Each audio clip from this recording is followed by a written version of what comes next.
Welcome to the How-To video series by Massey Ferguson. In this video, we will discover together how to get to grips with the stop and start function of Massey Ferguson telehandlers.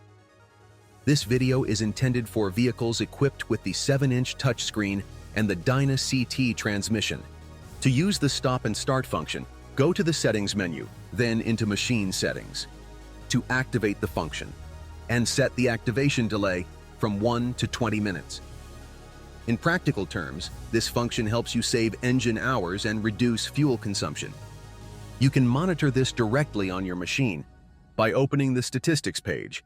Once the stop and start function is activated, and neither the engine nor the hydraulics are being used, the countdown begins. 30 seconds before shutoff, 2 beeps sound and the icon flashes on the screen. Then the engine shuts down automatically after the defined timing. A second 3-minute countdown starts. During this time, you can restart the machine by either moving the joystick or pressing the accelerator pedal.